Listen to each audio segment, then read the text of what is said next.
Let's explore some of the typical special effects that are associated with modular synthesizers. I have some pre-recorded material that I'll be listening to with the Audacity program.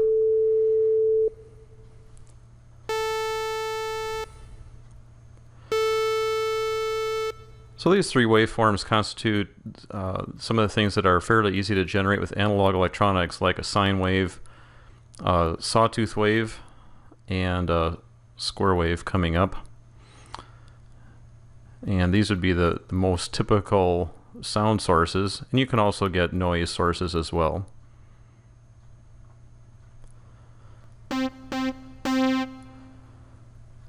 Now what I'm illustrating here is the attack, lengthening the attack from no attack whatsoever, which is what we have at the beginning, so the note abruptly starts and then abruptly ends. And then as you gradually increase the attack, incidentally, that's the shortcuts that I'm using to quickly do this. As you gradually increase the attack, you can see that the note amplitude builds up and then it sustains and then stops after that. This is with a longer build-up or a longer attack time.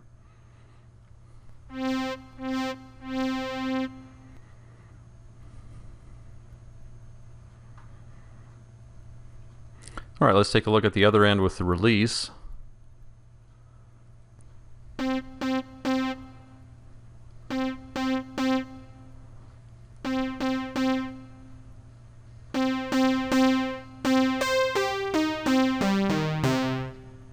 So here the idea with the release is that as I let go of the key, the sound persists for a little bit longer after that.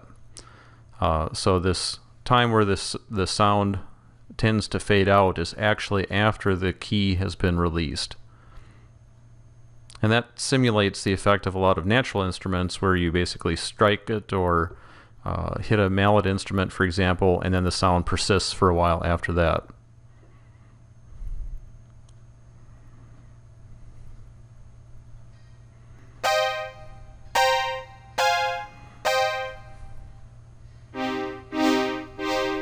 This is with both attack and release being set to longer values. All right, let's take a look at the Portmanteau Effect, also known as a glide. And the general idea of this effect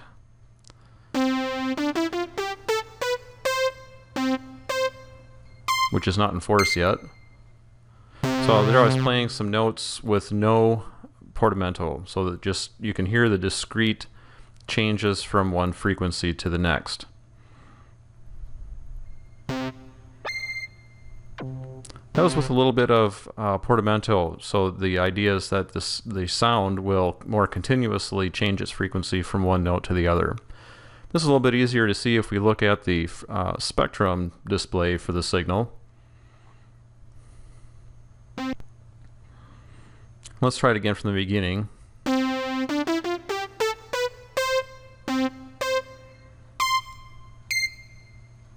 Okay, with a very quick glide between notes. And here's with a little bit longer glide.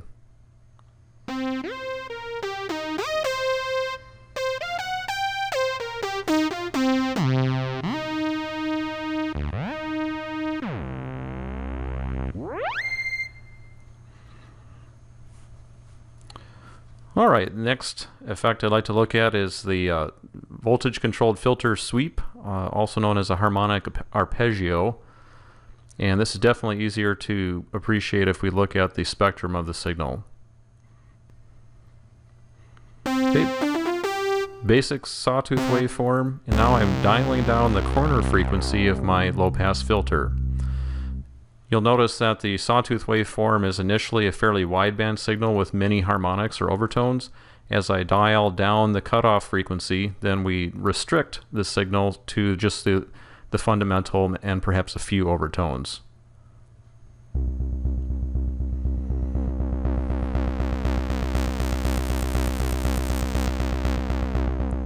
So now as I play the note continuously, I can sweep the corner frequency to a high cutoff frequency and then to a low cutoff frequency again.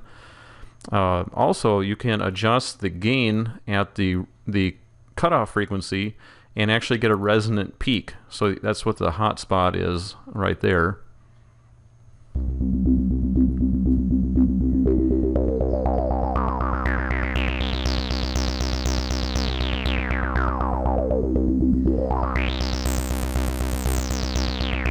So people call that a harmonic arpeggio because it sounds like you can almost hear an actual tone being established by each point where that resonant peak is picking out a group of harmonics.